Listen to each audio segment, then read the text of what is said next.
Olá, meus amigos, a paz de Cristo. Mateus de Castro aqui, o papista.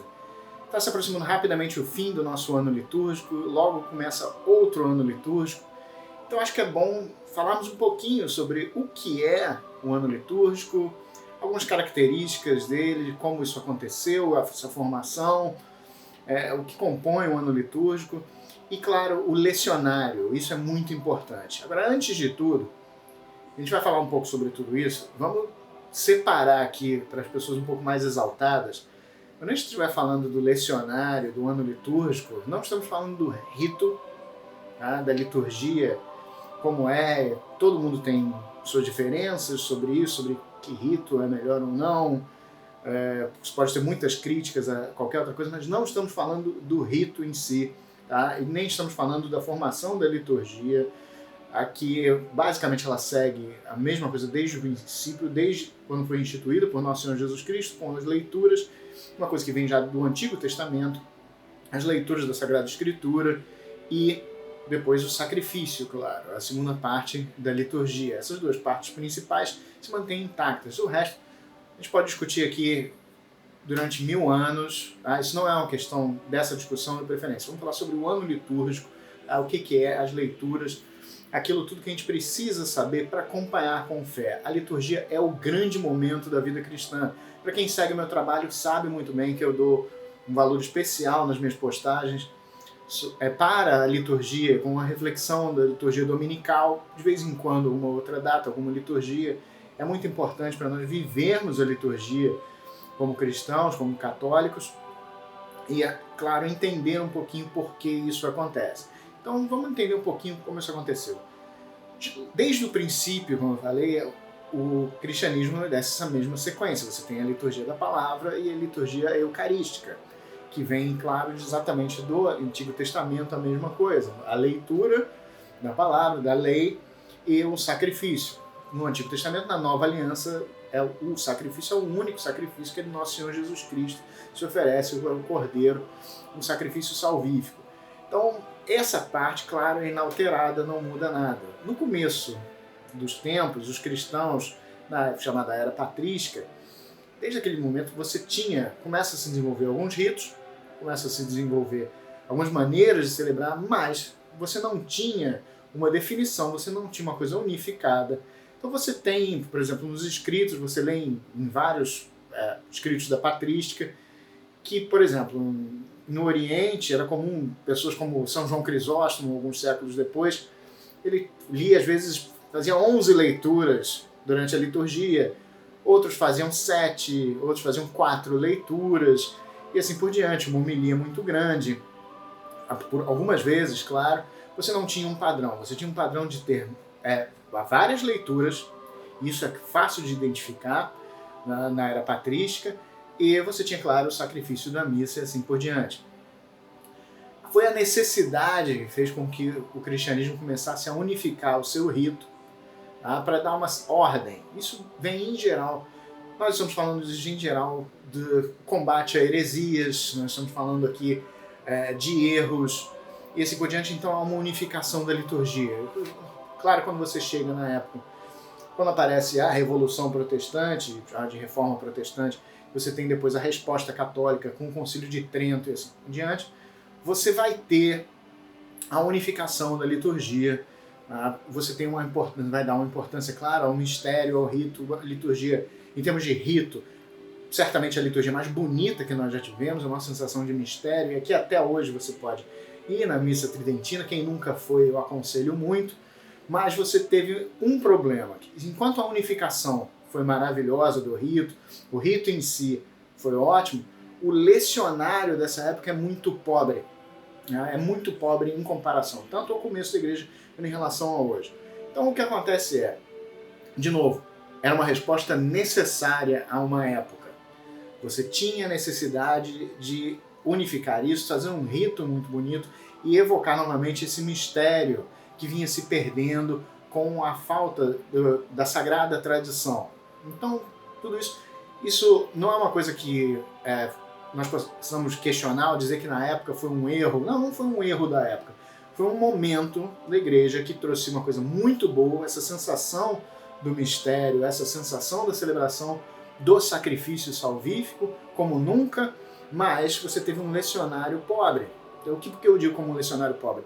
Poucas leituras e uma leitura nem sempre as melhores escolhas para a leitura. É claro que algumas pessoas vão questionar, mas na verdade não há muito o que questionar. O lecionário nesse ponto era muito pobre. De novo, separando o rito do lecionário.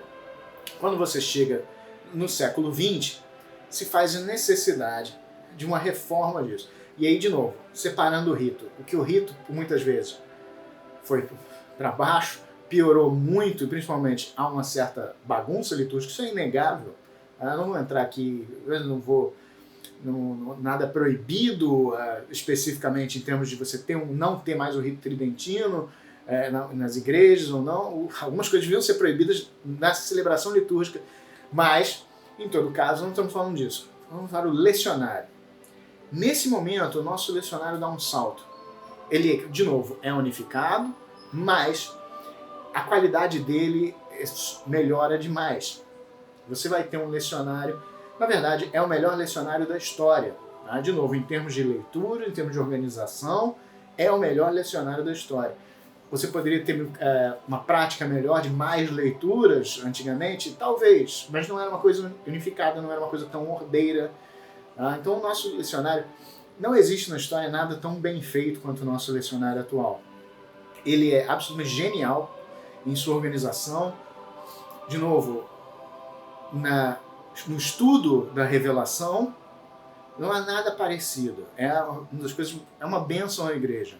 Enquanto, claro, de novo, o rito foi para um lado, o lecionário, graças a Deus, foi. Então é por isso também que eu dou tanta importância quando eu falo sobre isso, para falar melhor sobre o lecionário, para que as pessoas descubram que, em meio ao caos, às vezes, dos rituais litúrgicos que nós encontramos, às vezes de vez em quando você vai a uma paróquia, quando você não pode ir a outra, você não pode ir a um rito, você entra numa paróquia e tem guitarras, baterias, coisas que te distraem muito, longe de ser o ideal, mas você tem que perceber, você tem que manter a fé, você tem que manter o olhar em Cristo.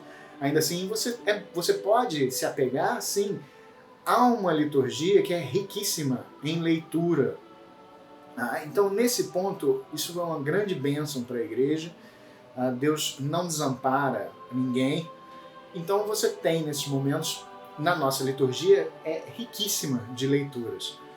O lecionário ele foi formado por alguns dos maiores especialistas em liturgia, e nós aumentamos demais a quantidade de leitura, principalmente é feito aquilo que nós precisamos entender, como se entende a Bíblia. É bem pensado para isso, para que você entenda o cumprimento messiânico, aquilo que foi prometido, profetizado sobre a vinda do Messias e o seu cumprimento em Jesus Cristo. Então a missa vai o tempo inteiro enfatizar isso, aquilo que se cumpre. Então, estamos falando principalmente da liturgia dominical, que essa é a nossa liturgia central, a liturgia dominical. Então você vai sempre ter uma leitura do Antigo Testamento, você vai ter um salmo, e você vai ter uma segunda leitura e o Evangelho. Então, no Evangelho você vai ver o cumprimento messiânico. É importante que a pessoa perceba, quando está lendo a liturgia, está lendo aquelas leituras, que ela perceba o cumprimento messiânico, que ela perceba, entenda a liturgia como uma coisa orgânica, como aquilo que está se relacionando ao sacrifício salvífico e a Cristo, a boa nova, o cumprimento messiânico. Então a liturgia é absolutamente perfeita para isso. Então ela é baseada no Evangelho, tá? E as outras leituras são escolhidas para se relacionar com o Evangelho.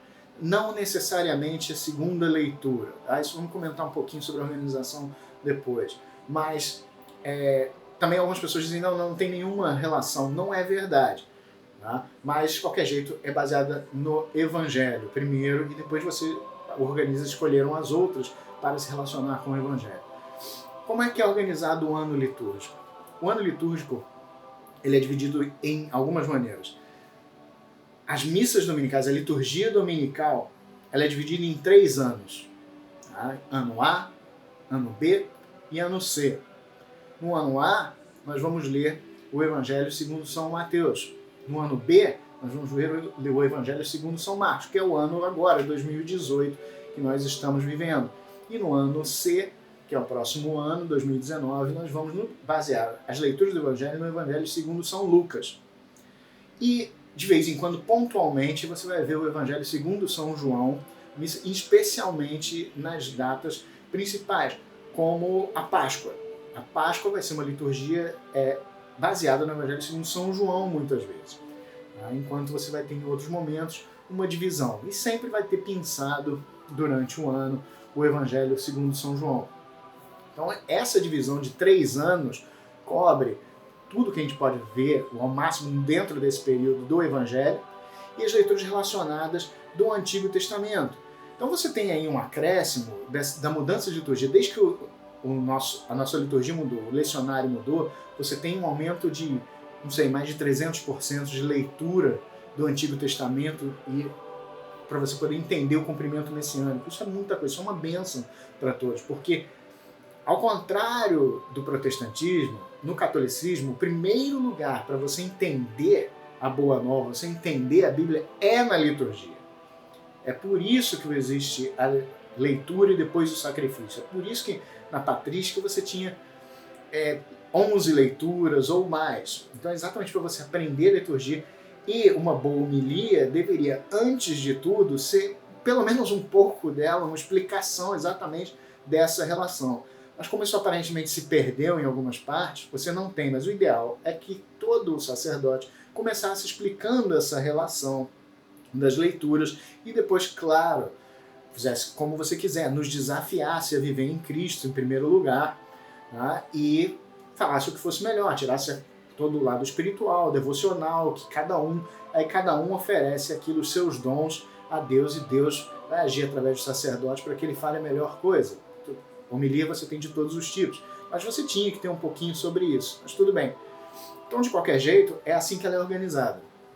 Então nós temos uma leitura do Antigo Testamento, que vai se relacionar com o Evangelho, leitura do Salmo, o canto do Salmo, tá? O Salmo é uma coisa para ser cantada, e você, claro, você pode ler se você não tiver condição, a igreja autoriza, mas o ideal é que sempre o Salmo seja cantado. E então ele também se relaciona com o cumprimento messiânico. E você tem a segunda leitura, que é uma outra leitura do Novo Testamento. Em geral, você vai ver a maioria, claro, das cartas paulinas. E, agora, ela não é obrigatoriamente ligada em ideia ao Evangelho. Agora eu questiono um pouco isso, porque ela é escolhida de uma forma que você tem que tirar alguma reflexão do que aquilo está falando sobre a leitura, de qualquer jeito, do Evangelho e do resto. Tá? De novo, quando foi planejado, não foi planejado para que tenha isso em mente. Mas, claro, quando as pessoas escolheram, eles escolheram de uma forma que você pudesse ser catequeticamente, espiritualmente relacionado a isso. A segunda leitura, no entanto, ela não vem, como nós dissemos, nesse mesmo princípio de harmonia. De novo, isso não é 100%, porque, obviamente, você pode tirar uma reflexão e deve tirar daquilo uma reflexão sempre que se harmonize de um jeito ou de outro, se conecte com o Evangelho. Mas, isso não é o intento. O intento, de novo, é a volta à igreja primitiva. No princípio, você tinha da igreja, famosos casos de enormes catequeses feitas pelos grandes pais da igreja sobre as cartas de São Paulo. Então, Santo Agostinho pegava e dizia, olha só, ao mesmo tempo que nós estamos lendo o Evangelho e nós comentamos sobre o Evangelho, nós vamos também fazer uma catequese sobre as cartas de São Paulo. Então, durante vários domingos, ele fazia também uma catequese. Então, é por isso que você tem a segunda leitura, hoje em dia, voltada para as cartas de São Paulo, porque a igreja achou que era necessário voltar a ter uma reflexão sobre isso. Então, de novo, é uma coisa que você perde muitas vezes na homilia de hoje, que nem o sacerdote sabe disso, e ele às vezes não se interessa por parar e fazer esse tipo de catequese. Mas a segunda leitura, de novo, ela é desenvolvida em lexio continua, ou seja, ela começa numa carta de São Paulo e vai seguindo exatamente para isso. Claro, com algumas exceções, pontuando algumas outras coisas, mas o princípio é esse. Era um princípio catequético, para que você lesse mais as cartas de São Paulo, também as cartas de São Tiago, de vez em quando, mas o ideal é que você tivesse uma catequese. Mas, de novo, eu lembro, o ideal, se você não tem esse tempo, é que você tente harmonizar aquilo com o que é dito no Evangelho, ou seja, você tire daquilo alguma reflexão que possa te auxiliar. Tá? Principalmente se você vai estudar em casa, se você não tiver tempo ou não quiser fazer uma catequese daquelas cartas e seguir, que é bom, você podia pegar isso em casa e harmonizar com as leituras e, ao mesmo tempo, tirar a segunda leitura para fazer uma catequese e estudar melhor essas cartas de São Paulo em ordem que faz no lecionário. Por isso que o lecionário é tão rico, tão importante na vida do católico, a liturgia. Mas existe sim uma forma de você harmonizar aquilo, como eu faço, por exemplo, tento fazer nas minhas reflexões para a liturgia dominical quando eu escrevo. Você tem sim como fazer isso, você deve fazer sempre, porque você deve sempre lembrar que essas cartas não estão separadas, elas estão relacionadas com o cumprimento messiânico. Então você tem, você tem esses 3 anos baseados nos evangelhos. Já nas liturgias, durante a semana, você tem a divisão em 2 anos, ano 1 e ano 2. O ano 1 você vai ver nos anos ímpares, e o ano 2 da liturgia durante a semana você vai ver nos anos pares. Então agora nós estamos no ano 2 e nós vamos para o ano 1, agora no ano que vem. Então, durante o ano você tem as leituras organizadas, começam, é uma sequência, tá, dos evangelhos, você vai seguindo o Evangelho segundo São Marcos, depois o Evangelho segundo São Mateus e depois o Evangelho segundo São Lucas nos dias da semana. E, de novo, o Evangelho segundo São João você vai pontuar e vai ver principalmente em alguns dias especiais da liturgia. Então é basicamente isso durante a semana. Durante a semana você não tem necessariamente essa relação, como no Evangelho você não tem tantas leituras, tá? Tirando alguns dias especiais, mas em geral é isso que acontece, é assim que é organizado. O nosso ano litúrgico não começa como o nosso ano no nosso calendário. Então, no nosso calendário, o ano começa no dia 1º de janeiro, o ano litúrgico não. O ano litúrgico começa no Advento. Então, nós temos aqui 34 semanas do tempo comum e o Advento, que começa e mais os outros grandes momentos. Tá? Então, durante o ano litúrgico, você vai ter o Advento, primeiro, você vai ter o Natal, você vai passar para depois o tempo comum, você vai passar todas aquelas semanas que vêm, os domingos do Natal, até o batismo de Nosso Senhor Jesus Cristo. No batismo de Nosso Senhor Jesus Cristo começa o tempo comum. Aí depois do batismo de Nosso Senhor Jesus Cristo é já o segundo domingo do tempo comum. Então isso é muito interessante, porque o nosso calendário é guiado, é óbvio, pelo cumprimento messiânico. De novo. Então ele vai começar, claro, na preparação, que é o Advento, a preparação para a vinda do Senhor, para a encarnação do Verbo. Nós temos esses grandes momentos divididos, como a Quaresma e a Páscoa, que é o grande momento da vida do cristão. Então, em todos esses momentos, nós vamos ver leituras diferentes, leituras especialmente organizadas para isso. Nós vamos ver muito mais Isaías, e nós vamos ver pesadamente o Evangelho segundo São João para o cumprimento messiânico nesses momentos. No resto do ano é essa organização que nós já falamos. Então, o ano litúrgico vai começar daqui a pouquinho, quando estou gravando esse vídeo, faltam 3 semanas. E, bom, o Advento são sempre 4 domingos, tá? Não necessariamente 4 semanas, as pessoas falam isso, mas necessariamente 4 semanas. Por exemplo, agora em 2008, o último domingo do Advento foi exatamente a véspera do Natal. Então, segunda-feira foi Natal. Então, você não teve mais uma semana de Advento. Esse ano você tem mais um dia, se eu não me engano, acho que o Natal cai numa terça-feira. Então, você tem um dia. E vai aumentando um dia, se não me engano certinho, até que um ciclo de mais 5 dias. E aí volta nessa forma. Então, você não tem necessariamente 4 semanas, mas você tem sempre 4 domingos de Advento.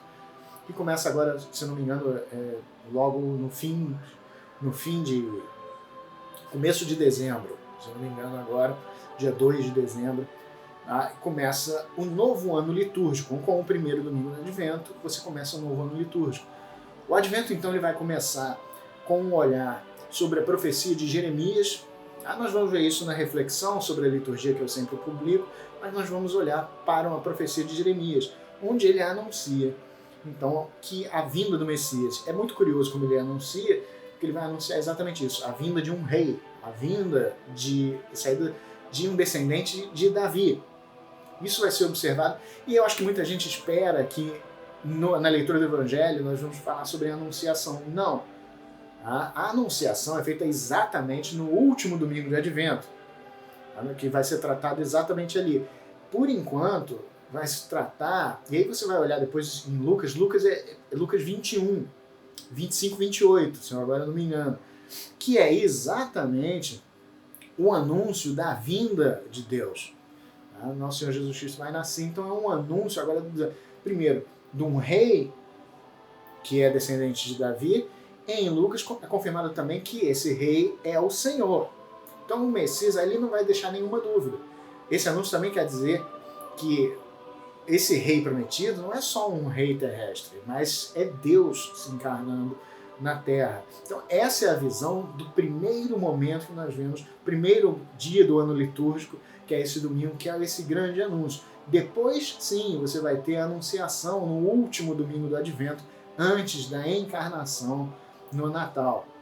Então você tem um momento, o nascimento de Cristo no Natal, claro. Então você tem aí o começo do ano litúrgico, nós caminharemos para isso.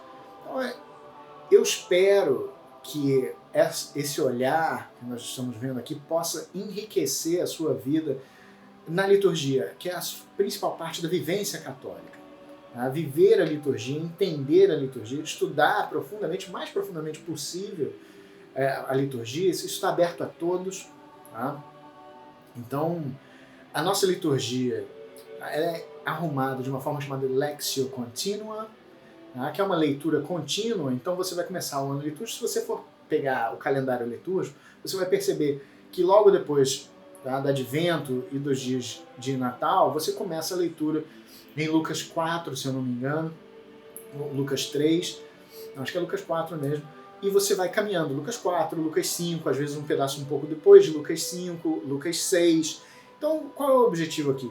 Que você passe pela vida e ministério de Nosso Senhor Jesus Cristo por todo o ano litúrgico, claro, pontuado em alguns momentos por umas festas, algumas solenidades, alguns momentos especiais que têm que ser destacados e, claro, os grandes momentos como a Quaresma, a Páscoa, separando isso. Então, é de uma riqueza quase inimaginável para a gente. Você pode tirar tudo que você precisa realmente para entender, para viver. É claro que é um tesouro inesgotável. Você pode passar a vida como eu e muita gente passa, estudando, e você nunca vai acabar, você nunca vai coçar a superfície, como se diz em inglês, a expressão. Você não vai conseguir nada, mas é aquele momento que você vai tirar tudo que você precisa para a sua vida. A maior riqueza do cristão é entender a liturgia. Você pode fazer isso de forma orante ou estudar mais a fundo. Eu ofereço a minha reflexão sempre aos domingos e outros dias, mas é necessário que nós reflitamos para viver durante a semana aquilo que, principalmente no domingo, é nos ensinado para viver. E aproveitemos as bênçãos durante a semana de cada dia. Então eu espero que isso ajude vocês a viver a liturgia, acima de entender. Não é só ir à missa. E a missa não pode ser só uma obrigação. Por isso que eu sempre sou contra de ficar falando sobre essa coisa. É um dia de obrigação? Domingo? Claro que é. Mas é o dia de encontro com o Senhor. Tem que ser muito mais do que uma obrigação. É o dia que você tem que querer ir, porque você vai ratificar a sua aliança com o Senhor, cumprir aquilo que o Senhor ordenou que fosse feito, a participar do sacrifício eucarístico. Então, eu espero que essa noção faça vocês entenderem o lecionário e o ano litúrgico com um novo olhar. E claro, nós queremos liturgias melhores, nós queremos solenidades melhores, nós queremos uma vivência sacramental melhor, mas que nada disso possa nos distrair, é apenas percebendo a riqueza do lecionário e do ano litúrgico que nós poderemos, sim, viver e dizer, olha, queremos um rito que seja digno dessa riqueza. Porque simplesmente aparecer como um boneco, como dizer, eu quero o rito, mas a pessoa não entende, a pessoa nunca abriu a Bíblia para entender, ela não sabe bem por causa disso, ela sabe que ela ouviu alguém falando que, olha, nós precisamos da missa em latim, nós precisamos de tudo. Eu adoro, acho a melhor coisa do mundo você poder participar disso. Mas eu ouço um monte de gente que nunca abriu a Bíblia dizendo que ela quer. Então ela quer o quê? Ela quer o rito. Isso é a mesma coisa que seitas fazem. Tá? Você precisa entender o lecionário, você precisa entender o que está acontecendo ali e você vai precisar entender isso biblicamente. Tá? Não basta você muita coisa, papagaiar muita coisa que nem algumas pessoas fazem sem que você entenda isso. Essa relação é fundamental. Para isso você precisa entender o lecionário, entender o tesouro que a igreja deu com o nosso lecionário, o melhor da história, tá? Independente do rito, que muitas vezes é o pior, já falamos, mas você tem um lecionário riquíssimo que deve ser a força para que a gente consiga rituais melhores, é respeitando isso, ensinando isso também para as pessoas da igreja, também religiosos, que nós podemos exigir também uma melhora de tudo. Tá? Não é simplesmente no rito, não é simplesmente na música, coisa que tudo isso é fundamental para você viver isso. Mas você tira tudo que você tem como cristão, você tira da revelação. Você tira da boa nova. É entendendo a revelação que você pode tirar tudo isso. Você quer uma bela música, você quer um belo rito, porque a revelação e o sacrifício salvífico merecem isso. Então, que tudo isso possa nos ajudar a viver melhor esse ano litúrgico, que já se aproxima rapidamente, que vivamos com muita fé, um novo ano litúrgico, um ano C, agora em 2019, baseado no Evangelho segundo São Lucas, o maior dos evangelhos em termos de duração, mesmo de tamanho, né? E possamos viver intensamente na liturgia. Aconteça o que acontecer, seja como for, você está lá para Jesus Cristo, para ratificar a sua aliança. Não se distraia com nada, nem com o que é ruim, nem com ficar se preocupando em criticar excessivamente isso. Tudo isso tem que ser feito, mas em seu tempo. Ali nós estamos para encontrar o Senhor. Em Cristo, entregue a proteção da Virgem Maria, um papista.